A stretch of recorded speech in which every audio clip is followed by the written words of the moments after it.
Oh no. Oh.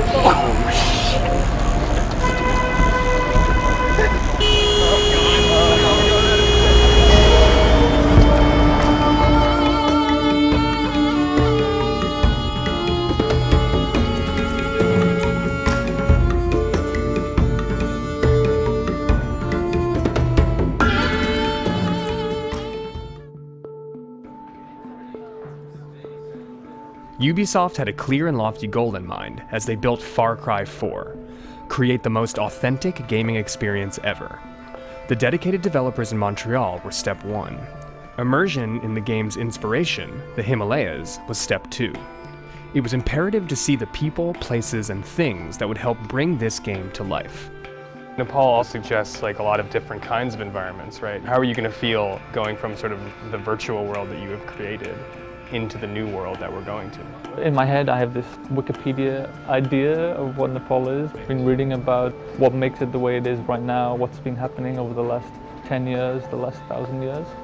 But I'm hoping that we can uncover something that isn't presented on the web.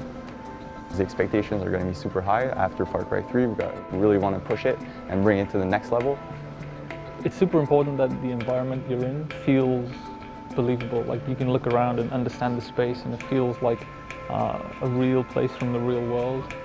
So being able to go to some of those locations, super interesting, super useful, just to see how the ground crunches under your feet and just the tiny little textures like that. And we can try and bring that extra level of authenticity to it.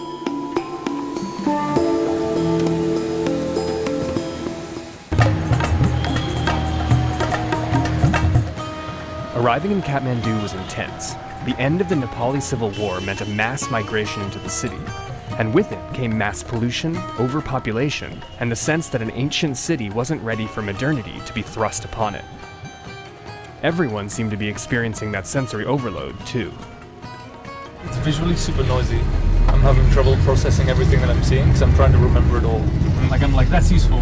Oh, that's super useful. That post is incredible. That texture is awesome. Right now, I'm just trying to absorb it all. Local rumor had it that an animal sacrifice was going to be happening to appease the gods after the monsoon, or maybe just to appease the gods in general. It was sort of unclear. But Nepal has strong ties to its past, so attending an animal sacrifice is significant in understanding traditional Nepali culture. It was a perfect introduction to the country.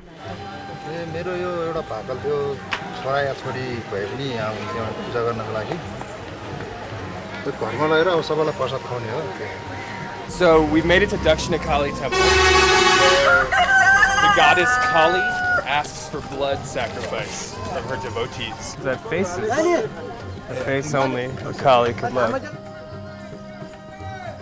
So we're gonna follow them to the altar where that goat will be sacrificed to slake the thirst of Kali.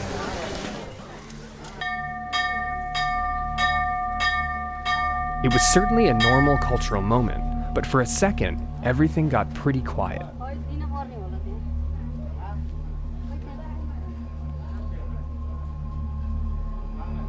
I was expecting like a clean cut, but the whole like slice and then guide.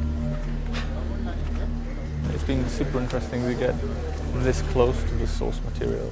It's like it's the kind of experience that we can never normally get, and I haven't had working on the game before. I didn't realize the significance of bells, especially around temples and places of worship. In my head before I went, I had this like very stereotypical kind of soundscape of what a place of worship sounded like. I think what we'll end up with is something that's less like a stock movie soundtrack kind of vibe, and we'll capture something that's much more realistic. After a brief foray into animal sacrifice, a small plane was taken to Pokhara, a town famous for both being a gateway to the Himalayan highlands and the home base for Nepal's legendary fighting Gurkha.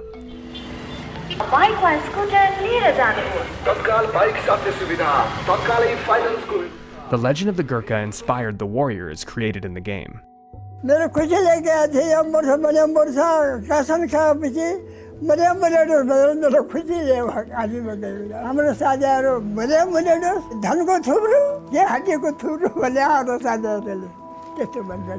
One, The young Gurkhas in training gave a sense of what the challenges and motivations were to join one of the world's most elite fighting forces. They were established by the British Empire in the mid-19th century and have fought alongside British special forces ever since.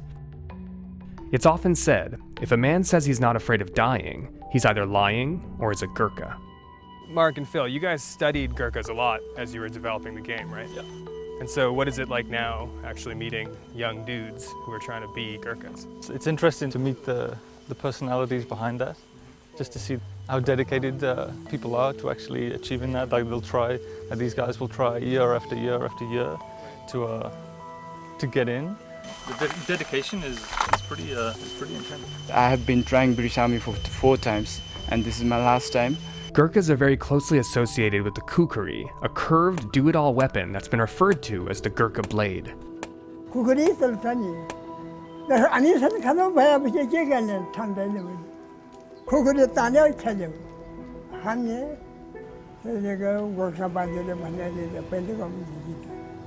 Just a few years ago, a retired Gurkha successfully fought off 40 thieves who had hijacked a train, killing 3 of them and seriously injuring 8 others, with just a kukri. It's also the primary blade used in Far Cry 4. We will die for Gorkha, sir, if we are selected for British Army, Gorkha. It was becoming apparent that pride came with being a native of the Himalayas. As the journey continued towards the guerrilla trail, the roads were getting narrower and more perilous.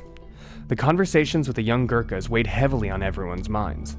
There was a looming sense that an intense few days were to come, as the developers were going to meet the real people behind the game they wanted to create, people whose lives had been torn apart by the Civil War.